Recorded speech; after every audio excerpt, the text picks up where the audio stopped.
다 같이 한 마음으로 베드로후서 3장 17절 말씀 같이 합독해 보도록 하겠습니다.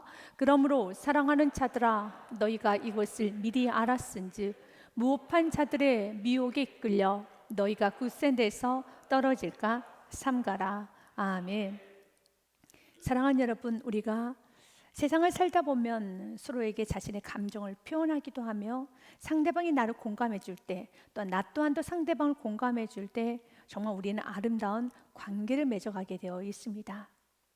영어 단어 중에 여러분이 잘 아는 단어일 겁니다. Sorry라는 단어가 있습니다. 미안합니다, 죄송합니다라는 그런 뜻이죠.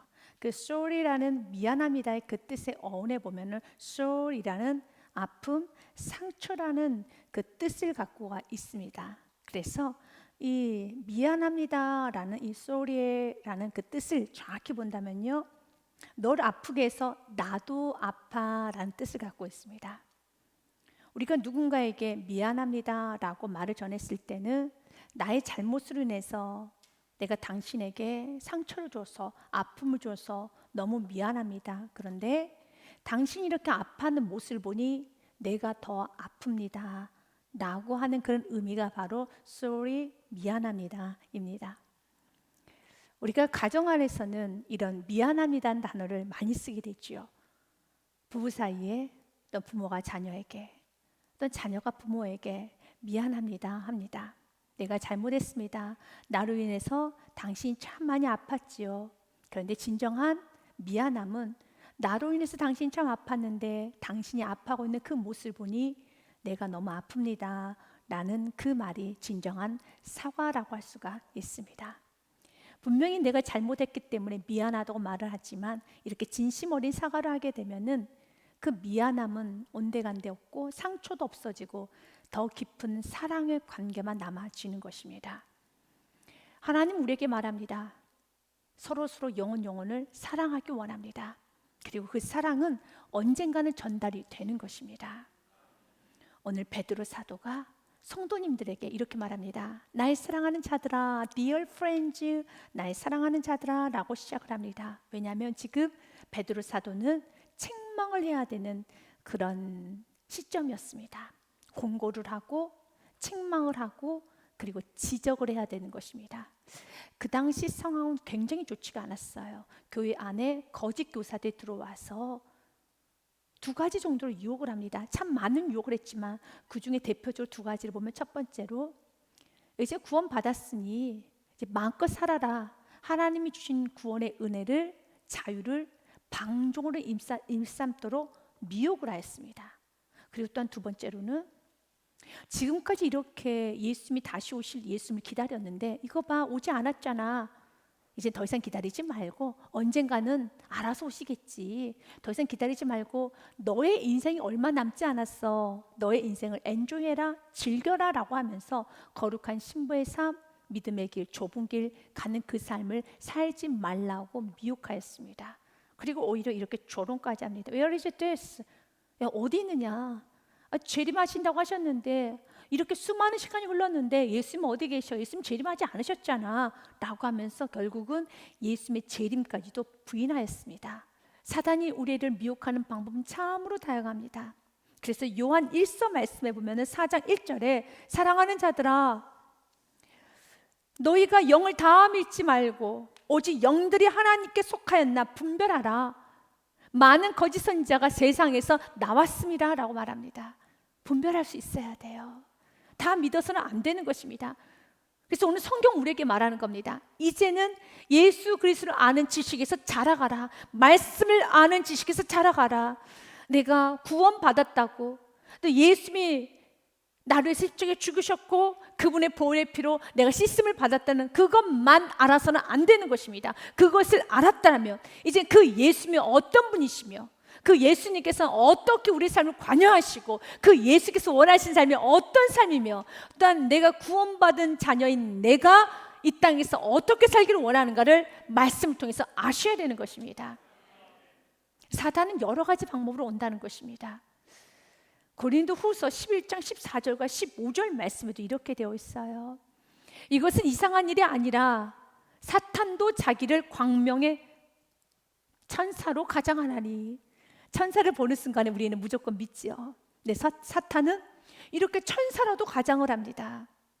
또한 15절 말씀에 보면은요, 그러므로 사탄의 일꾼들도 자기를 의의 일꾼으로 가장하는 것이 또한 대단한 일이 아니니라. 그들의 마지막 그 행위대로 되리라. 사탄이 천사의 모습으로 나타나서 우리를 미혹하기도 합니다. 또한 사탄의 일꾼들도 자기를 의의 일꾼들처럼요, 의라는 것은 하나님의 영광을 위해서 일하는 사람들처럼 가장해서 나에게 나타나는 것입니다. 지금도 사탄은 우리를 유혹합니다. 내 안에 있는 근본적인 문제는 뒤로 앉지 의의 일꾼의 모습에 취해 살게 만들기도 합니다. 선교, 전도, 예배, 봉사, 교제 너무 귀하지요. 너무 열심히다. 열심히 선교해, 열심히 전도해, 열심히 예배, 열심히 봉사해. 그러나 지금 하나님과 너희 사이에 막힌 문제, 하나님 내려놓으라는 거, 그건 무시하게 만듭니다. 내 안에 욕심이 있고 대적이 있고 음란이 있고 또 내 안에 버려야 될 우상이 있는데 그 부분은 묵과하면서 내 안에 있는 우상을 덮고 열심히 전도해. 내 안에 있는 음란한 생활은 잠시 모른 척하고 그냥 예배하면 돼. 안 되는 것입니다. 안 되는 겁니다. 주님께서는 우리에게 사탄은 오늘 이 불의한 사탄이 의의 일꾼처럼 와서 하나님이 지금 나에게 관여하시는 것은 모른 척하게 하고 열심히 예배해. 그러나 사랑하는 여러분, 정말 열심으로 예배한다면 주님 우리에게 관여하실 겁니다. 그 부분을 정리하라고, 그 부분을 내려놓으라고, 그 부분 앞에서 순종하라고. 이 부분에 있어서 스크루테이프 편지에 보면 이런 내용이 기록되어 있습니다. C.S. 루이스가 쓴 책입니다. C.S. 루이스는 영성신학자로서 참 많은 책을 썼습니다. 순전한 기독교, 여러분이 잘 아는 책일 겁니다. 그런 스크루테이프 편지라는 이 책의 내용은 사단이 어떻게 성도를 공격하는가에 관한 내용이 좀 기록이 되어 있습니다. 그래서 사단들 간의 대화예요.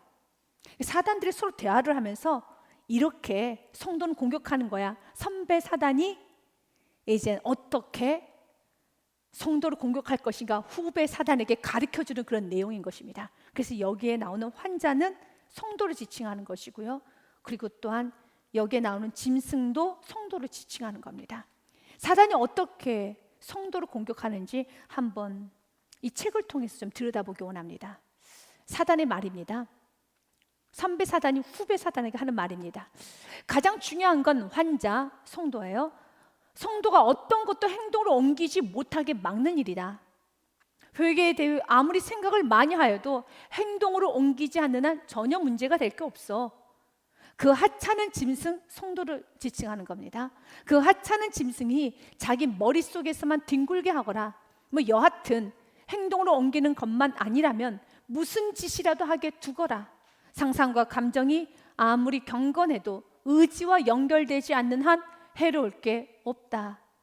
어떤 인간이 말했듯이 적극적인 습관은 반복할수록 강화되지만 수동적인 습관은 반복할수록 약화되는 법이거든. 느끼기만 하고 행동하지 않는 경우가 많아질수록 점점 더 행동할 수 없게 될 뿐 아니라 그리고 결국에는 느낄 수도 없게 되지. 좀 의미 있는 말들이 많이 있어요. 생각으로만 뒹굴게 하여라. 그리고 또한 느끼기만 하고 행동하지 않을 경우에는 그 느낌조차도 이제 점점 더 사라지게 되는 것입니다. 사단은 지금도 우리에게 광명한 천사처럼 생각은 너무 천사스러워요. 생각은 너무 거룩해요. 생각은 주님을 너무너무 사랑해요. 그러나 지금 내 몸이 내가 생각한 만큼, 내가 사랑하고 헌신하고 결단한 만큼 내 몸이 움직이지 않을 때, 그때마다 야고보서 2장 26절의 말씀을 선포하면서 깨워서 그런 유혹에 삼가서 정신을 차리고 미혹을 받으면 안 되는 겁니다. 아, 내가 지금 감정에 취한 신앙생활을 하고 있구나. 나의 신앙생활은 지금 제대로 하고 있는 것이 아니야. 성경 말하죠. 영혼이 없는 몸이 죽은 것 같이 행함이 없는 믿음은 죽은 것이니라. 아멘. 이 말씀 선포하면서 주님, 내 영혼이 없는 몸은 죽은 것처럼 행함이 없는 믿음은 죽은 것입니다. 내가 생각만 하고 있지, 내가 결단만 하고, 내가 안주만 하고 있고 은혜만 받고 있지, 그 받은 은혜를 내가 순종하고 있지 않습니다. 그래 내 스스로 광명한 천사가 되어서 취했습니다. 내 스스로 감정에 취했습니다. 주님 용서하여 주옵소서 라고 십자가 앞으로 가야 되는 것입니다. 여전히 내 안에 도덕적인 방종의 삶을 살고 있으면서도, 내 안에 구별된 삶을 살고 있지 않으면서도 내가 잘 살고 있다고 우리는 착각해서는 안 되는 것입니다. 사랑하는 여러분, 우리 이 땅에서 어떻게 살아야 됩니까? 갈라디아서 2장 20절 말씀에 보면 성경 우리에게 이렇게 말합니다. 내가 그리스도와 함께 십자가에 못 박혔나니 그런즉 이제는 내가 사는 것이 아니요 오직 내 안에 그리스도께서 사시는 것이라. 이제 내가 육체 가운데 사는 것은 나를 사랑하사 나를 위하여 자기 자신을 버리신 하나님의 아들을 믿는 믿음 안에서 사는 것이라. 아멘. 이제 내가 사는 것이 아닙니다. 내 안에 예수 그리스도가 사는 것입니다. 그래서 매 순간순간마다 오늘 이들이 이제 너 자신을 위해서 살아라. 인생이 얼마 남지 않았어. 하나님의 약속의 말씀, 성경에 기록된 많은 말씀들 뭐 이루어지는 것도 있겠지. 그러나 이루어지지 않는 것도 이렇게 많은 것을 보니 선택해서 순종하여라. 선택해서 믿어라. 너 마음이 편한 대로 믿으라는 그런 수많은 유혹 앞에서 우리는 깨어 정신을 차려야 되는 것입니다. 찰스 스펄전 목사님도 영적인 부분에 신중해야 됨에 관하여서 이런 말로 권면합니다. 무엇보다도 여기서 신앙생활을 말하는 것입니다. 신앙생활을 경솔하게 하지 마십시오. 그 대신 신중하십시오. 어떤 사람이 이렇게 말하는 것을 나는 들은 적이 있습니다. 우리가 핵심적인 가르침들을 올바로 믿고 있다면 그 이외의 것들 관련해서는 우리가 무엇을 믿든지 그것은 문제가 되지 않습니다 라는 이 말을 조금 더 풀어서 여러분들 설명하겠습니다. 우리에게 핵심적인 것이 무엇입니까? 내가 죄인이고 또 나를 구원하신 분 예수 그리스도며 예수 그리스도를 믿으면 천국 갈 수 있다. 그것은 내가 정확히 믿고 그 외 것들에 대해서는 좀 가볍게 여기는 그런 나의 신앙의 태도가 있다라면 그것은 굉장히 문제가 있다라는 거예요. 예수님이 나를 위해서 십자가에 죽으셨다라는 그 부분은 내가 믿어. 그러나 말씀에는 그 부분과 함께 참 많은 말씀들이 기록이 돼 있어요. 그러나 그것을 내가 가볍게 그것을 우리가 문제시 삼고 있지 않다라면 안 된다는 겁니다. 그 이외의 것들에 관련해서는 핵심적인 것 외의 것들 관련해서는 우리가 무엇을 믿든지 그것은 문제가 되지 않습니다. 그러나 그것은 분명히 문제가 됩니다. 왜냐하면 그리스도 말씀 중에 어떤 것들을 무시하게 되면 그는 점차적으로 믿음을 잃어버리기 때문입니다. 모든 진리는 무한한 가치를 지닌 다이아몬드인데 과연 중요하지 않는 진리가 있는 것인지 나는 알지 못하겠습니다. 맞습니다. 내가 선택해서 순종하는 것이 아니라 성경은 자주 언급합니다. 다 순종하여라. 다 지켜 행하여라. 이것이 성경입니다. 내가 선택해서 가능한 것만 순종하는 것이 아니라 다 지켜 행하라. 아멘. 아가서 2장 15절의 말씀도 포도를 허무는 작은 여를 잡으라는 말씀이 있지요. 우리를 위하여 여우고 포도를 허는 작은 여를 잡으라. 우리의 포도원에 꽃이 피었습니다. 신앙생활 할 때는 아름다운 꽃이 피어나며 아름다운 열매를 맺을 때 여러분들은 작은 여우들을 잡아야 되는 것입니다. 사단이 오늘도 이 무업한 자들이 말씀을 기준이 없는 자들이 오늘도 미혹합니다. 이제는 좁은 길 가지 않아도 돼. 순종 할 수 있는 거 순종하고 뭐 하지 못한 거 하나님 다 이해하실 것이야. 아닙니다. 하나님 말씀은 순종하라 우리에게 주신 것입니다. 그걸 하지 못하겠습니까? 순종하기 너무 어렵습니까? 그래서 우리는 능력을 구해야 되는 것입니다. 그리고 이렇게 순종할 때 말씀으로 살아갈 때만이 우리 삶은 풍성해지는 거예요. 하나님은 여러분에게 원하는 건 행복한 삶입니다. 풍성한 삶입니다. 풍성은 예수 그리스도 안에만 있어요. 말씀 안에만 있습니다. 요한복음 10장 말씀에 보면 예수님은 자기 자신을 향해서 이렇게 말합니다. I am the gate for the sheep. 나는 양의 문이라라는 말합니다. 예수님이 문이시기 때문에 그 문을 통과하셔야 돼요. 양인 저와 여러분 오직 예수 그리스도 말씀으로만 통과해야지만 우리는 풍성해집니다. 그러므로 예수님께서 다시 이르시되 내가 진실로 너에게 말하노니 나는 양의 문이라. 또한 내가 문이니 누구든지 나로 말미암아 들어가면 구원을 받고 또는 들어가며 나오며 꼴을 얻으리라. 아멘. 10절 말씀 같이 읽겠습니다. 도둑이 오는 것은 도둑질하고 죽이고 멸망시키려는 것뿐이요 내가 온 것은 양으로 생명을 얻게 하고 더 풍성히 얻게 하려는 것이라. 아멘. 여러분의 삶이 풍성해진 것은 예수님께로 가까이 가야 됩니다. 예수님 안에만 풍성함이 있습니다. 무법한 자들이 때로는 광명한 천사의 모습으로 어떤 의의 일꾼으로 열심히 봉사만, 열심히 선교만, 열심히 전도 예배만, 그러나 너의 그 문제는 그냥 내버려 두고 그렇게 의의 일꾼으로 여러 모양으로 나에게 다가올 때마다 그때 그런 미혹에 우리가 넘어가는 것이 아니라 자라나가야 되는 것입니다. 그래서 성경 오늘 말합니다. 수많은 무법한 자들 미혹에서 너희들 삼가라. 그리고 18절 말씀에 자라가라라는 말을 합니다. 같이 읽겠습니다. 오직 우리 주 곧 구주 예수 그리스도의 은혜와 그를 아는 지식에서 자라가라. 영광이 이제와 영원한 날까지 그에게 있을지어다. 아멘. 두 가지 부분에서 자라나야 됩니다. 첫 번째로는요, 우리 주 곧 구주 예수 그리스도 은혜에서 자라나야 되는 겁니다. 우리가 구원을 은혜로 받았다고 하지요. 바로 그 구원의 감격, 내가 은혜로 구원받았으면 그 은혜의 깊이가 더 깊어져야 되고 그 은혜를 아는 여러분 지식이 더 자라가야 되는 것입니다. 분명 어제도 구원의 감격 가운데 울었습니다. 그럼 오늘도 구원의 감격이 깊어져야 되고 내일도 구원의 감격이 깊어져야 되는 것입니다.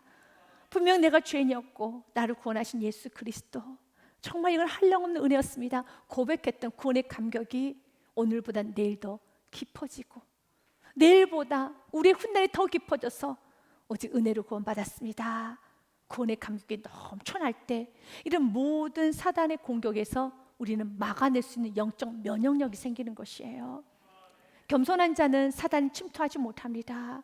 은혜를 은혜로 아는 자, 내가 어디서 구원받았는지를 아는 자, 또 내가 이렇게 예배하고 하나님을 섬기는 것이 하나님께서 베풀어 주신 귀한 은혜인 것을 기억하고 잊어버리지 않는 자는 사단이 공격하지 못합니다. 공격이 와도 사단이 일곱 길로 물러가게 됩니다. 그래서 오늘 또 우리는 기도해야 돼요. 하나님, 내가 어디서 구원받았는지, 예수님께서 베푸신 그 십자가의 은혜가 어떤 은혜인지, 내가 또 어떤 죄를 지었는지, 내가 어떤 죄인이었는지 그 죄인의 깊이도 더 깊어져야 됩니다. 두 번째로는 예수 그리스도를 아는 지식에서 자라가야 되는 겁니다. 여기서의 지식, 알문, 헬러에 보니 에피그노시스라는 단어를 쓰지 아니하고 그노시스라는 단어를 좀 썼습니다. 에피그노시스와 그노시스는 좀 다릅니다. 베드로후서 1장 말씀에 보면은 2절 말씀에 알미라는 단어가 에피그노시스라는 단어를 쓰고 있습니다. 하나님과 우리 주 예수를 알므로 은혜와 평강이 너에게 더욱 많을지어다 했을 때 여기서의 여기서의 지식은 에피그노시스, 완전한 지식, 완벽한 지식, 순전한 지식을 말합니다. 우리가 알아야 되는 완전한 지식은 무엇일까요? 내가 죄인입니다. 나는 죄인입니다. 나를 구원하실 분이 예수 그리스도밖에 없습니다. 그분의 보혈의 피로 내가 깨끗함을 받았습니다. 또한 예수님으로 인해서 내가 구원받았으며 나는 하나님의 자녀가 되었습니다. 천국 백성이 되었습니다. 이것은 덧붙여야 되는 지식이 아니라 완전히 알아야 되는 지식이며 그 지식에 대해 깊이가 더 깊어져야 되는 것뿐이지 여기서 뭔가를 더 지식을 추구해야 되는 건 아닙니다. 그렇기 때문에 여기서 예수를 알므로라는 것은 누가 구원자이며 내가 누구이며 예수를 믿음으로 천국 백성 되고 하나님의 자녀가 되었다는 그 알문, 완전한 지식이기 때문에 에피그노시스라는 단어를 썼어요. 그렇게 제대로 알 때 이 완전한 지식을 내 머리에, 내 가슴에 입력을 해야 되는 겁니다. 구원의 투구를 벗으면 안 되는 것처럼 써야 되는 것입니다. 그럴 때 우리의 삶에 은혜와 평강이 있는 거죠. 구원의 투구를 썼다 벗었다며 어찌 은혜가 있고 어찌 평강, 안식이 있겠습니까? 구원의 투구를 써야 돼요. 내가 넘어져도 구원의 투구를 쓰고 있어야 되는 것이고요.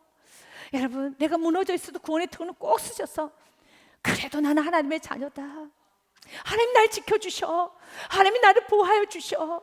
그리고 다시 분연 일어서서 하나님께로 가까이 가야죠. 죄의 죄를 떠나서 하나님께로 가까이 가야 되지 않겠습니까? 구원의 투구를 홀라당 벗어버리면 여러분은 못 일어서는 겁니다. 내가 설사 죄의 자리에 넘어졌다 할지라도 나 죄인 아니지, 나 의인이지, 나 구원 받았지, 나 하나님의 자녀 되었지 라고 구원의 툭을 정확히 쓰시고, 이 완전한 지식 에피그노시스라는 그 알을 정확히 아시고 주님께 가야죠. 죄의 자리를 떠나야 되는 것입니다. 그런데 18절에 나온 여기서의 지식은 그노시스입니다. 이것은 우리가 신앙생활을 하면서 점점 배워가는 지식을 말하는 것입니다. 예수 그리스도에 대한 지식이 커져가야 된다는 것이에요. 예수님이 나의 구원자라는 것만 아시면 안 되고요, 예수님 나의 구원자이시며 그분은 나의 위로자시고 나를 도와주시는 분이시고 나의 작은 시름도 응답해 주시고 또 내가 갈 길을 알지 못할 때 나를 관여하시고 인도하시고 또 예수님께서는 어떻게 일하시며 또 그 예수님은 어떨 때 기뻐하시며 또 그 예수께서 원하시는 삶이 무엇인가를 우리는 알아야 되는 거예요. 그 아는 지식이 점점 자라가야 되는 것입니다. 이렇게 알아갈 때 우리의 삶은 풍성해지는 것입니다. 마치 어린아이에게 생명이 있는데 그 아이가 걷고 뛰고 움직이고 함으로써 근력이란 게 생기지 않습니까? 그런데 움직이지 않아가지고 근육이 하나도 없어요. 목도 하나 못 가눌어요. 여러분, 그냥 누워만 있어요. 그럴 때 부모님의 근심이 되잖아요. 동일하게 여러분이 예수님 나의 구원자로 영접했다라면 이제 말씀도 많이 들으시고 예배도 많이 들으시고 순종도 하고 삶 가운데 말씀대로 실천하고 순종도 함으로써 영적 근육이 생겨서 마치 생명이 있는데 아무것도 하지 못하고 누워있는 그런 부모의 근심이 되는, 우리 하나님 아버지의 근심이 되는 성도가 아니라 이 정도 은혜 받았으니 저 하나님도 섬길 줄 알고 이웃도 섬길 줄 아는 그런 건강한 그리스도인이 되어야 되는 것입니다. 아무것도 하지 못할 때 사단은 얼마나 많이 침투하겠습니까? 만약 여러분들이 예수 그리스도를 아는 지식이 자라가지 않고 구원은 받았으며 신앙생활 10년을 했음에도 불구하고 그냥 객관적으로 봤을 때 난 성장이 없었어 라고 하는데도 사단의 공격을 받긴 받았지만 그래도 지금까지 잘 살아왔어 라고 생각하고 있다면 누군가 여러분을 위해서 대신 기도하고 있는 거예요. 여러분을 지켜달라고 누군가 기도하고 있는 것입니다. 그러나 사단은 정말 크게 공격할 수 있어요. 우리의 구원은 뺏어갈 수 없기 때문에 심각하게 여러분 흠집을 남길 수도 있다는 것입니다. 그래서 오늘 베드로 사도가 내 사랑하는 자녀들아 이제는 자라가라, 이제 성장하라는 것이죠. 안주하지 말고 멈추지 말고 영적 성장을 해야지만 된단다. 수많은 사단의 미혹과 유혹과 또 무법한 자들이 행복의 길에서 형통과 성공과 그리고 풍성함의 길에서 벗어나 고통스럽게 애참으로 힘들게 살도록 우리의 구원은 뺏어가지 못하니까 이 땅에서 힘들고 고통스럽게 지옥 같은 삶을 살도록 그렇게 하기 위해서 많이 공격할 건데 오늘 베드로 사도가 그러는 거예요. 난 너희들이 행복했으면 좋겠다. 난 너희들이 정말 아름답게 살았으면 좋겠다. 사랑하는 여러분, 행복은, 아름다움은, 형통은 예수 그리스도 안에 있습니다. 그래서 하나님을 가까이 하는 것이 복입니다. 시편 73편 말씀에 보면 이렇게 되어 있어요. 무릇 주님을 멀리하는 자는 망하리니 음녀같이 주를 떠난 자는 주께서 다 멸하셨나이다. 그러나 28절 말씀 같이 읽습니다. 하나님께 가까이함이 내게 복이라. 내가 주 여호와를 나의 피난처로 삼아 주의 모든 행적을 전파하리이다. 아멘. 하나님을 가까이 하는 것이 복입니다. 이번 한 주간도 복 있는 삶을 사십시오. 이번 한 주간도 하나님을 가까이 하여서 좀 예수 그리스도를 아는 은혜 더 깊어지고요, 지식이 더 자라가서 여러분의 삶이 참으로 고상해지시길 바라겠습니다. 그 방법으로 여러분 예배를 더 많이 드리십시오. 말씀을 읽으십시오. 찬양하십시오. 기도하십시오. 그리고 말씀대로 순종하십시오. 말씀 뭐라고 쓰였는지 눈을 떠서 보십시오. 그리고 그 말씀을 그대로 살아보십시오. 여러분 삶이 너무너무 아름다워질 것입니다. 이번 한 주간도 이렇게 고상하게 아름답게 사는 축복이 충만하시길 주님의 이름으로 축복드립니다.